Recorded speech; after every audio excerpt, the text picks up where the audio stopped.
अस्सलाम वालेकुम रहमतुल्लाहि व बरकातुहू। जी हाँ नाजरीन, मैं एहतिशाम निज़ामी कासमी। आज 30 नवंबर 2024 बरोज़ शनिचर है। जिस बात का डर था वही हो रहा है। मुसलमानों के ऊपर एक बड़ा इम्तिहान सा आन पड़ा है, अल्लाह खैर फरमाए। नाजरीन, कहा था ना कि एक के बाद एक मस्जिद को निशाना बनाने की कोशिशें की जा रही है। संभल के बाद अजमेर और अब अजमेर के बाद एक बड़ी खबर ये आई है कि उत्तर प्रदेश के बदायूं की मस्जिद निशाने पर है। बदायूं की ये खूबसूरत शानदार जामे मस्जिद, जिसको आप अपनी स्क्रीन पर देख सकते हैं, अब इसमें भी हिंदू मंदिर होने का दावा किया गया है और कोर्ट में 3 दिसंबर को इसकी सुनवाई होगी। अल्लाह हिफाजत फरमाए। नाजरीन, संभल के बाद अब उत्तर प्रदेश के बदायूं में जामा मस्जिद को नीलखंड महादेव मंदिर होने का दावा किया गया है। इस मामले में आज कोर्ट में सुनवाई थी, जहां इंतजामिया कमेटी ने अपना पक्ष रखा। इस मामले में एक शख्स ने 2022 में याचिका दायर की थी। इस मामले की अगली सुनवाई 3 दिसंबर को कोर्ट में होगी। आप सब लोगों से गुजारिश है, दुआ फरमाए, अल्लाह ताला हमारी इन मसाजिदों की हिफाजत फरमाए। क्या वजह है? कहीं ऐसा तो नहीं कि अल्लाह नाराज़ हो गया है कि मुसलमान अपनी मस्जिदों से गफलत में है, मस्जिदों को आबाद नहीं कर रहे हैं, नमाज़ों से दूर है, कुरान की तिलावत से दूर है, सुन्नतों से दूर है। अल्लाह अपना करम फरमाए।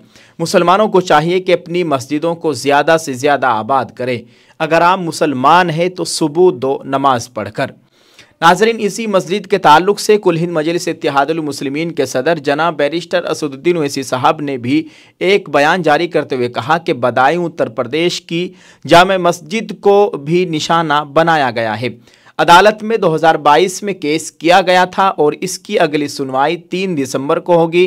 ASI जो भारत सरकार के तहत काम करती है और उत्तर प्रदेश सरकार भी केस में पार्टी है, दोनों सरकारों को 1991 एक्ट के अनुसार अपनी बात रखनी होगी। शरपसंद हिंदुत्ववादी तंजीमें किसी भी हद तक जा सकती है, इन पर रोक लगाना भारत के अमन और इत्तेहाद के लिए बहुत ज़रूरी है। आने वाली नस्लों को AI की पढ़ाई के बजाय ASI की खुदाई में व्यस्त कर दिया जा रहा है। नाजरीन, आप इस ताल्लुक से क्या कहेंगे? कमेंट करके अपनी राय का इजहार कीजिएगा और इस वीडियो को शेयर कर दीजिए। एक और ख़बर से आपको आगाह करते चले, जो कि अच्छी खबर है। 4 साल से जेल में कैद शर्जील इमाम की बहन फरहा निशात जज बन गई है। जहां दहली फसादात में मुलजिम बनाए गए शर्जील इमाम को अभी तक अदालत से कोई राहत नहीं मिल सकी है, वहीं उनके घर में खुशी का माहौल है। ये खुशी उनकी छोटी बहन फरहा निशात के ज़रिए आई है, क्योंकि उनकी छोटी बहन जज बन गई है, जिन्होंने 32वां बिहार जुडिशल सर्विसेज का इम्तिहान पास करके जज बनने का एजाज़ हासिल किया है। शर्जील इमाम के छोटे भाई मुजम्मिल इमाम ने सोशल मीडिया पर इस खबर का ऐलान किया है। मुजम्मिल इमाम ने सोशल मीडिया पर लिखा कि ये ज़िंदगी का फ़लसफ़ा है। एक तरफ जहां उनका भाई जबर के ख़िलाफ़ इंसाफ की जंग लड़ रहा है और जेल में है, वहीं दूसरी तरफ बहन जुल्म के ख़िलाफ़ इंसाफ देने वाली जज की कुर्सी पर बैठ गई है। उन्होंने मज़ीद कहा कि छोटी बहन फरहा निशात ने 32वां बिहार जुडिशल सर्विसेज का इम्तिहान पास करके आज भाई को मौका दिया है और मुझे उम्मीद है कि आप अपने फ़ैसलों से किसी बेगुनाह को अज़ियत नहीं होने देंगे।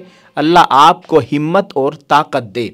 मुजम्मिल इमाम खुद सियासतदान है और नीतीश कुमार की पार्टी के वो साबिक जनरल सेक्रेटरी और तर्जमान रह चुके हैं। इससे पहले वो सहाफ़ी भी थे। आपको बता दें कि जब शर्जील इमाम पर इल्ज़ामात लगे थे, तब भी मुजम्मिल ने अपने भाई के हक़ में एक तवील पोस्ट लिखी थी, जिसमें उन्होंने कहा था कि मेरा भाई मुकम्मल तौर पर बेगुनाह है, जो हमेशा मुआशरे तमाम इंसानों और मुल्क को पेश नज़र रख कर सोचता है। शर्जील इमाम पर सिर्फ एक ही इल्ज़ाम लगाया जा सकता है कि वो एक पागल शख्स है। शर्जील इमाम पर गद्दारी का इल्ज़ाम है। उनके खिलाफ UAPA की दफ़ा 13 और गद्दारी का मुकदमा दर्ज किया गया था और उन्हें जनवरी 2020 में गिरफ्तार किया गया था। उन पर दिल्ली की जामिया और अलीगढ़ मुस्लिम यूनिवर्सिटी में इश्तियाल अंगेज़ तकारीर करने का इल्ज़ाम है। अल्लाह रिहाई के असबाब मुहैया फरमाए, अल्लाह खैर का मामला फरमाए।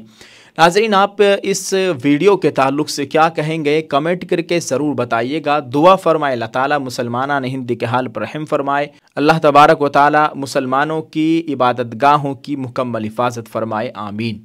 आप इस वीडियो को शेयर करें और एक दुआया जुमला ज़रूर लिखते जाएँ। जज़ाकल्लाह। अल्लाह ताला हम सब का हामी नासिर हो, आमीन। अस्सलामु अलैकुम व रहमतुल्लाहि व बरकातुहू।